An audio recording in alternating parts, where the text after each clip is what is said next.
1% better. Yes, sir. Mr. Entrepreneur, Mr. Feed the Community, Mr. Help you grow a business, Mr. Help you get your body and physique right, Mr. Help you prepare for that Miami trip, Mr. Help you get into a job application, Mr. 1% better. And before he start, when you introduce yourself, I also want you to help people understand the psychology of them thinking that 1% better is still zero. For sure. Because it's only 1%. Yeah.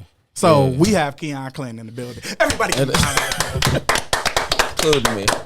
My brother, Red Zone. I appreciate that, love. Me? You know, I'm grateful. Good intro. Thank for sure. That for sure. You got to come on the road with me. Man. We got to get him on the road with us. That's real good. No, I do appreciate that, man. Grateful to be here as always. I appreciate y'all. Shout out to y'all for the show. Super dope, Absolutely. man. And Thank you. like you said, man, from 4205, international speaker, best-selling author, Forbes list maker. I'm him. Grateful. Right. Google me, all that good stuff. But I've started a movement, man, called 1% Better. In the midst of being homeless, because I was so busy trying to look at the bigger things in life, chasing the success, the money, the fame, and all that. And God was like, man, you so busy chasing the bigger things, you're overlooking the smaller things. And all big things are just small things comprised into one. So the concept of 1% better it's about compound interest. And a lot of people don't understand compound interest. They think that you got to be better than people in every situation. You don't. You just got to show up consistently and give your best every single day. And if that's too much for you, I broke it down to a simpler form. 1% of your day is 15 minutes. So if you're going to tell me that you ain't got 15 minutes to add value to who you are, who you're becoming, then you hustling backwards. The president of the United States of America got 15 minutes to invest into him or her, right? So, you know, one of the things I learned is my whole life has been about small progression. You know, growing up, I didn't have the role models. I didn't have, you know, I didn't inherit anything. Nobody left me nothing to just pick up to. We went to DPS. We from the hood. So we know that culture. And it's like, they like, man, how did you make it out the hood? I sold drugs at 9 years old. I've seen all type of gangs, violence, drugs, the whole nine. And I'm like, really just trying to figure it out. But how do you figure it out? Every day you show up to the drawing board, you know, and when it don't work, you erase it, you try it again. You don't work, you know, so I tell people all the time, like, man, we continue to overlook the things that matters the most. Yeah. And it's the small things, because the things you learn in the process are the things you need for life, not the trophy at the end of the process. When you win a championship last year, if you won a championship, they's not walking around in August talking about a championship they won last December, because another process has started in January.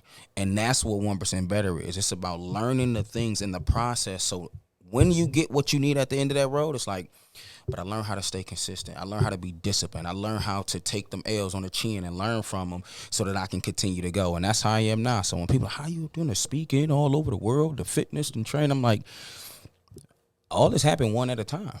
First thing I did in 2017, I started speaking. I established myself as a professional speaker, went crazy. Then after that, I got to get my body right. Then I became a bodybuilder. And then it was like, my story's super dope. Let me put the book out. Then I became a best-selling author. And after that, the Forbes list and all that. So, you know, I tell people 1% at a time, that's how you get to everything you want in life. You can't get the 2 what I want. Can't get the 100 I want. Yeah. And we human. You're not giving 100% every day. That's the reality. I know we're human. You're going to get fatigued. Life going to happen. We get injured. You may be able to give 100 today. Then you're exhausted.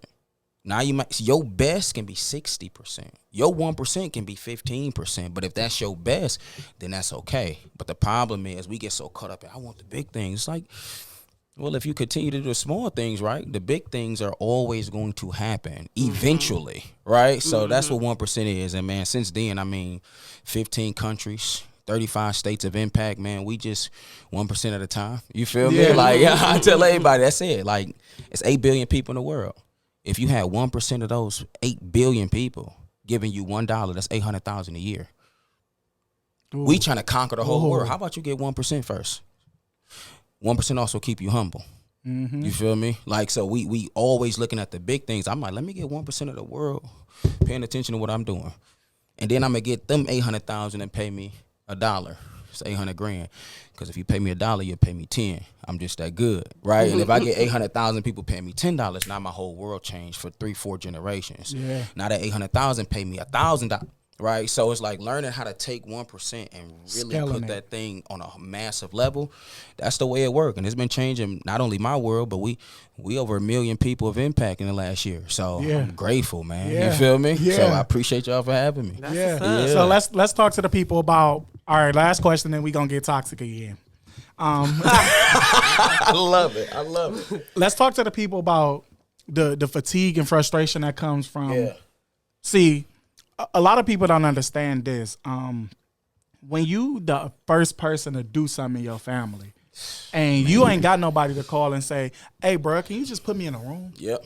Because you can be Yep. super creative, but not be in the rooms. Facts. So now it's like, hey, I gotta go to the drawing board, erase it, go back to the drawing board, right? Erase it, erase it. Frustrating. So now it's like all of my, I'm trying to be 1% better, but every time I get 1% better, Yeah.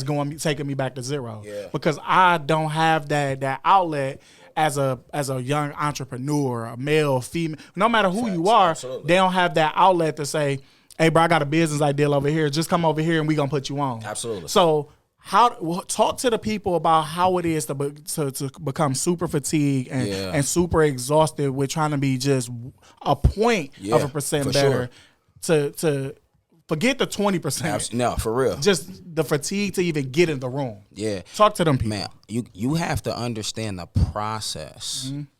Like seriously, you have to understand the process of what it is you're trying to achieve. Most people don't understand the process. That's why they get so frustrated. Yeah. Fatigue is a part of the process. Okay. Getting told no is a part of the process. Failing is a part of the process. There's nobody you look up to. There's not one person, whether they're successful or not, on a Haven't grand failed. scale or in the community, that haven't done the things you are trying to do.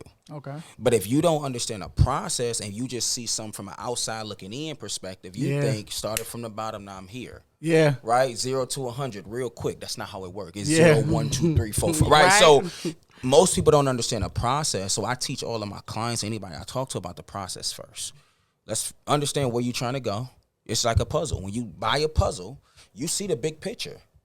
And we fantasize about the big picture, but then we forget we got to take that cover off and put every piece that's broken up together. Yeah. Every piece ain't gonna fit on your first try, but that don't mean that piece is not important. It may not Yeah. be the right now piece, but just know it's the right piece at some point in this puzzle. Yeah. And that's what I had to learn. And that's what I teach people. Like, just because your piece ain't fitting right now, don't throw the piece away. Because the moment you do, you're going to find yourself 2 years later chasing that piece or looking for that piece that you already threw away. And it's like, well, you had it, but because you didn't cherish that moment. And then, too, the reality is, in order to grow, you must learn. In order to learn, you got to experience. How do you experience? Through exposure. We're not even exposed to enough failure to realize that the failure teaches us lessons that success will never teach us. That's what I've learned. Because after you fail, what you Come do, on. you try again, right? And you trying with experience, so you're not So trying now at the you same know. Now spark. you know better. That's it. You're 1% better because you're not trying over at 0. You're trying over with some experience. You trying Simple. over at 1, then again at 2, then And again now it's at like 3, until you reach your maybe goal. it's 6. Maybe it's a 6 try where you like, I know exactly how to do this, and this, and now somebody saw Yeah, me. because sometimes I got to take the test over Come- and over. But guess listen. what? Each time Come I'm on. gonna memorize those